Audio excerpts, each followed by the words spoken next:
नमस्कार, मैं कमलेश कबीर आपका एक बार फिर स्वागत करता हूं इस नए एपिसोड में। सांप्रदायिक हिंदूवादी, फांसीवादी और बहुत सारे इसी तरीके के नामों से आलोचना सहते हुए आरएसएस जो है वो लगभग 9 दशक पार कर चुका है। आरएसएस की स्थापना 1925 में हुई और अब 2025। तो आपको यह जानकर हैरानी होगी कि आरएसएस ने अब तक किया क्या। लेकिन विश्व के इतिहास का पहला एक ऐसा संगठन जिसके ऊपर बहुत सारे आरोप लगे, बहुत सारी आलोचनाएं हुई, बहुत सारी गालियां दी गई, बहुत बार इसको अपमानित किया गया, लेकिन जो भी दावे इसके खिलाफ किए गए वो सारे के सारे दावे जो है वो गलत साबित हुए। सिर्फ कपोल कल्पना जो है वो ही रहकर, या हम कहें कि बनकर रह गए। और इसके पीछे का कारण क्या था? इसके पीछे का कारण एक ही था और वो था नेहरूवादी सोच। अब आप ये कह सकते हो कि नेहरूवादी सोच का इससे क्या लेना देना? तो नेहरूवादी सोच से इसका क्या लेना देना, अगर आप उसको समझना चाहोगे तो आपको ऐसे समझ में आएगा कि इतिहास के दो व्यक्ति, एक महात्मा गांधी और दूसरे जवाहरलाल नेहरू, जो भी इनकी लोकप्रियता के बीच में आए उन सबको या उन सब का कद जो है वो छोटा कर दिया गया। और आज भी कांग्रेस पार्टी उसी रास्ते पर चल रही है।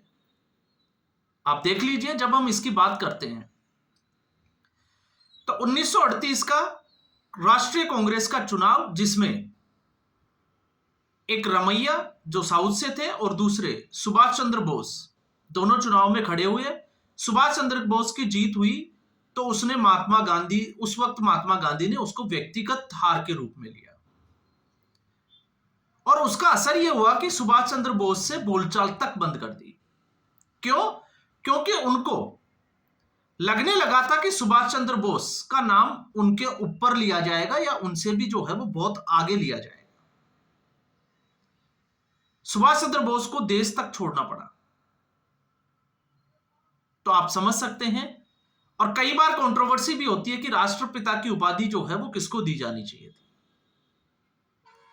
फिर आते हैं जवाहरलाल नेहरू की सोच पर।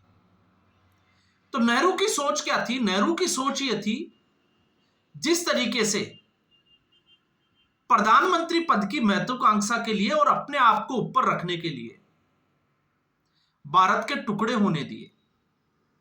तो वो कहानी तो आपको पता ही होगी, मोहम्मद अली जिन्ना। मोहम्मद अली जिन्ना को सेक्सुअल ट्रांसमिट डिजीज थी और ये उनके यूनानी डॉक्टर को अच्छे से पता था। उनकी मुलाकात महात्मा गांधी से होती है, सारा विवरण समझाया जाता है और यह तक कह दिया जाता है कि आप जो है वो भारत के टुकड़े ना होने दें। आजाद भारत का पहला प्रधानमंत्री मोहम्मद अली जिन्ना को बनने दे, क्योंकि जिन्ना के पास ज्यादा समय बचा नहीं है। लेकिन ना गांधी माने और ना ही जवाहरलाल नेहरू, देश के टुकड़े होने दिए। और दूसरा, यही एक दौर था जिस वक्त जवाहरलाल नेहरू की एडविना के साथ नजदीकियां। और इसमें ताज्जुब तब होता है जब मैं और आप ये कहें तो ये जो है वो गलत बात हो सकती है, लेकिन पॉमेला हिक्स की जो बुक है जवाहरलाल नेहरू के ऊपर, आप उसको उठाकर पढ़िए। और यहां पर यहीं तक बात नहीं रुक जाती, आपको याद करना होगा एक बार फिर सरदार वल्लभ भाई पटेल को। किस तरीके से सरदार वल्लभ भाई पटेल को 14 वोट मिले और 1 वोट जवाहरलाल नेहरू को मिला। तो आप समझ सकते हैं कि वो 1 वोट किसने दिया होगा। लेकिन प्रधानमंत्री कौन बना?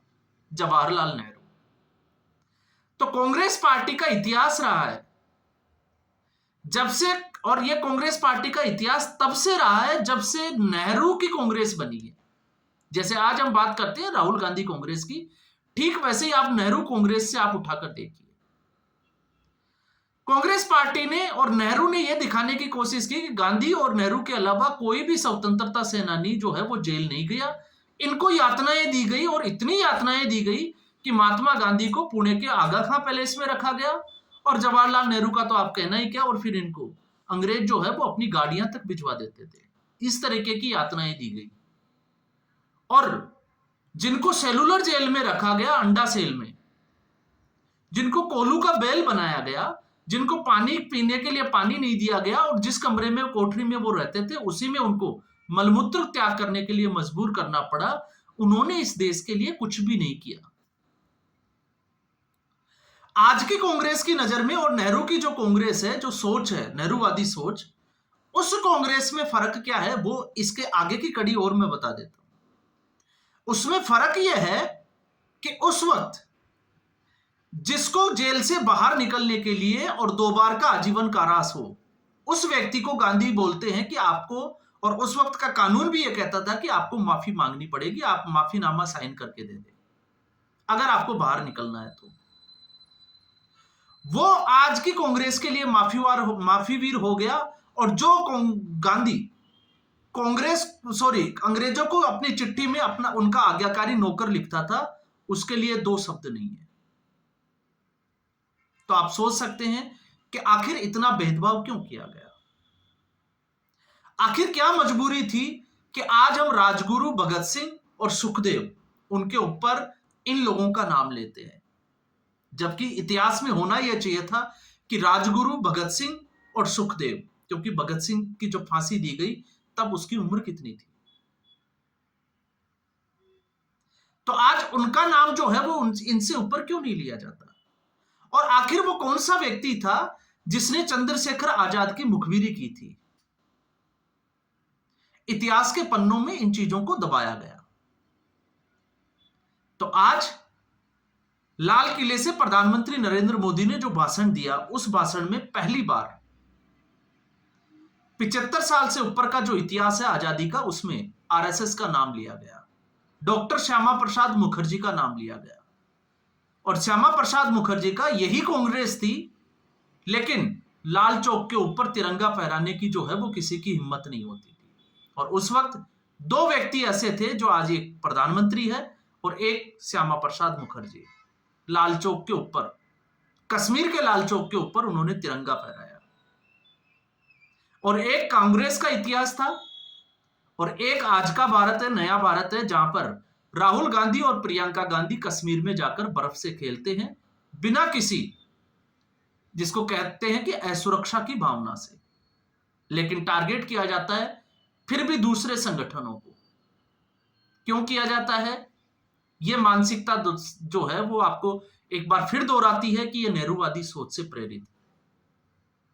तो जब हम बात करते हैं आरएसएस की, आज इस तरीके से मोदी ने जो लाल किले से जो बात बोली घुसपैठियों को लेकर, कि किस तरीके से डेमोग्राफी चेंज करने का जो है वो काम किया गया, और उन्होंने नाम लिया हाई पावर डेमोग्राफिक एक मिशन। घुसपैठियों को एक एक को जो है वो चुन चुनकर इस देश से बाहर निकाला जाएगा। क्यों निकाला जाएगा? बहुत सारे कारण उन्होंने गिनाए। लेकिन जब बात आरएसएस की आती है, तो आरएसएस के संस्थापक डॉक्टर बलराम हेडगेवार, जिन्होंने, अगर आप देखोगे इतिहास के पन्नों में, तो बहुत कम उम्र में जब महारानी विक्टोरिया के जन्मदिन के ऊपर मिठाई बांटी गई, तो उस मिठाई को कूड़ेदान के डिब्बे में डाल दिया। यह करने वाले हेडगेवार थे, और विद्यार्थी जीवन की बात है। यह बात है 1900 से पहले की। लेकिन 1900 के बाद में जब गांधी जी ने पहली बार असहयोग आंदोलन किया, तो उस वक्त हेडगेवार अपने 6000 लोग जो स्वयंसेवक संघ थे उनके साथ में इसमें पार्टिसिपेट किया था। हालांकि आरएसएस की स्थापना नहीं की थी, लेकिन उन लोगों के साथ इसमें भागीदारी की थी। और इसी भागीदारी का नतीजा था कि हेडगेवार को जेल की सजा हुई, 9 महीने का सश्रम कारावास। और इतिहास यह कहता है कि हेडगेवार अपने जीवन में 2 बार जो है वो जेल गए। क्यों गए? फिर भी कांग्रेस पार्टी, नेहरूवादी सोच ये कहती है कि उनका आजादी में कोई योगदान नहीं। और जब हम नरेंद्र सहगल की किताब को उठा के देखते हैं, जो बहुत बड़े लेखक हुए, अगर आप उनकी बुक के कुछ पन्ने उल्ट पलटोगे तो तो आपको पता चलेगा कि जिस पूर्ण स्वराज की हम बात करते हैं 1930 की, जिसमें कांग्रेस ने पूर्ण रूप से स्वतंत्रता की जो घोषणा की थी, उसके पीछे भी जो है वो आरएसएस का ही हाथ था। अब ये मैं नहीं कह रहा, ये एक बहुत बड़े लेखक और इतिहासकार बता रहे हैं, और किस तरीके से था वो आप समझ सकते हैं। इसके बाद में अगर हम आगे बढ़ते हैं तो आगे बढ़ने में, क्योंकि दूसरे जो इसके जो संस्थापक हुए, सर संस्थापक, वो थे, आपको पता ही होगा, मालवलकर। उन्होंने जरूर जो है वो स्वयंसेवक जो सेवक के जो सदस्य थे, उनको सीधे तौर पे आजादी में हिस्सा, जो आजादी का संग्राम हुआ उसमें भाग लेने से इनकार किया, लेकिन समय समय पर लोगों को इसकी इजाजत भी दी, और इसका फायदा उठाती है कांग्रेस पार्टी। और फिर जब देश आजाद हो गया तो आजादी का वो दिन सबको याद है, लेकिन उस दिन में आजादी के नशे में चूर नेहरूवादी कांग्रेस के उसमें आपने जो है वो आरएसएस को दबा दिया। आरएसएस की भूमिका जो थी उसको समाप्त करने का काम किया। कैसे किया? क्योंकि उस वक्त देश की सीमाओं पर निगरानी रखने का काम आरएसएस ने किया। जो लोग अपनी जान बचाकर पाकिस्तान से हिंदुस्तान आए, उन लोगों के लिए 3000 के लगभग जो है वो राहत शिविर जो है वो आरएसएस की तरफ से चलाए गए। ये करने वाली आरएसएस थी। उसके बाद आपको पता होगा, जब पाकिस्तान ने पीओके जिसको बोला जाता है कश्मीर में कबालियों के साथ जो है वो घुसपैठ की, तो उसके ऊपर भी जो है वो निगरानी रखने का काम आरएसएस ने ही किया था। अब आप सोच सकते हैं कि आरएसएस की भूमिका आजादी से पहले और आजादी के बाद में क्या थी। अगर आरएसएस देशभक्त नहीं होता तो क्या 1947 में आजादी के समय आरएसएस ऐसा कुछ करता? आप खुद सोच कर देखिए। और जब हम बात करते हैं पाकिस्तान की गतिविधियों की, कश्मीर सेना की, तो उसके बाद में अगर हम देखें, अब जिसका हम जो है वो जिक्र करने जा रहे हैं, कब कब और कैसे कैसे, तो उसमें आपको मिलेगा। सबसे पहले हम बात करेंगे, इसमें कुछ चीजें मैंने और भी निकाली है, और वो चीजें हैं कि जब कश्मीर का विलय हुआ, तो कश्मीर का विलय, आपको अब स्टोरी तो पता ही होगी। स्टोरी ये थी कि जितने भी जो बाकी रियासतें थी, उनका भारत में विलय करने के लिए जिम्मेवारी सरदार वल्लभ भाई पटेल को दी। हैदराबाद आनाकानी कर रहा था, तो सरदार वल्लभ भाई पटेल ने धमकाकर उसको भारत के साथ विलय करवा दिया। एक जिम्मेवारी जो है वो पंडित जवाहरलाल नेहरू को दी थी, कश्मीर। तो कश्मीर का क्या हुआ? और जब कश्मीर विलय करने के लिए राजी नहीं हुआ, तो उसके बाद में यह जिम्मेदारी दी सरदार पटेल ने गुरु गोलवलकर से बात की। गुरु गोलवलकर की मुलाकात होती है महाराजा हरि सिंह से, और उसके बाद में दिल्ली में जो है वो शपथ पत्र विलय का भेज दिया जाता है। और यही एक बड़ी वजह थी जिससे नेहरू आरएसएस के सबसे बड़े, जिसको हम कहें कि पक्षकार तो हम कह नहीं सकते, तो विरोधी बन गए। ये नेहरू को चिढ़ थी। उसके बाद में जब हम कश्मीर के विलय के आगे बढ़ते हैं, तो कश्मीर के विलय के बाद में जब गोवा के विलय की बात आती है 1955 की, तो गोवा का विलय कैसे हुआ था, दादरा और नगर हवेली का भारत में कैसे विलय हुआ था, फिर हमें उस पर भी जो है वो नजर डालनी चाहिए। तो उस वक्त दादरा और नगर हवेली के ऊपर पुर्तगालियों का कब्जा था, और जब पुर्तगालियों का कब्जा था तो 21 जुलाई 1954 को दादरा को पुर्तगालियों से आजाद करवाया आरएसएस ने। 28 जुलाई को नरौली और पिपारिया, इन दोनों जगह को जो है वो आजाद कराया आरएसएस ने। और फिर सिलवासा, तो 2 अगस्त 1954 को पूरा दादरा और नगर हवेली पुर्तगालियों से आजाद कराने में कामयाब हुई आरएसएस। और फिर 1955 में गोवा के लिए जो है वो एक मुक्ति संग्राम चला, और उस मुक्ति संग्राम में भाग लिया आरएसएस ने। और आरएसएस ने भाग क्यों लिया? क्योंकि उस वक्त हमारे भारत के, जिसको आजादी का श्रेय दिया जाता है नेहरू जी ने, उन्होंने सशस्त्र सेना के हस्तक्षेप से इनकार कर दिया कि हम सेना नहीं भेजेंगे। इसलिए आरएसएस ने मोर्चा संभाला, और आखिर में 10 साल लगे और सशस्त्र सेना नेहरू को भेजनी ही पड़ी, तब जाकर जो है वो गोवा का विलय हुआ था भारत में। तो ये है आरएसएस की भूमिका। उसके बाद में लाल बहादुर शास्त्री का समय आप याद करिए। लेकिन लाल बहादुर के शास्त्री के समय को याद करने से पहले मैं एक बार फिर जो है वो 1962 की याद दिलाता हूं, और उसमें आरएसएस का इतिहास। तो 1962 में जब चीन ने भारत की सेना पर आक्रमण किया, तो आरएसएस पूरे तरीके से सेना की मदद के लिए उतर आई। अब आप सोच सकते हो, फिर चाहे वो सेना को रसद की सामग्री जो है वो पहुंचाना हो या फिर हथियार पहुंचाने हो, तो 1962 को लेकर, और 1962 इसलिए इंपॉर्टेंट हो जाता है क्योंकि उस वक्त आप नेहरू की सोच को, तो नेहरू को जो है वो एक पंचशील का आदर्शवाद और साथ में लोकतंत्र का मसीहा, इस तरीके से जो है वो दुनिया के सामने रिप्रेजेंट करने की कोशिश की जा रही थी। लेकिन चीन के आक्रमण के समय जवाहरलाल नेहरू को यही नहीं सूझ रहा था कि करे तो करे क्या। तो यहां पर ना तो वो देश को संभाल पा रहे थे, ना सीमाओं को संभाल पा रहे थे, तब मोर्चा संभाला था आरएसएस ने।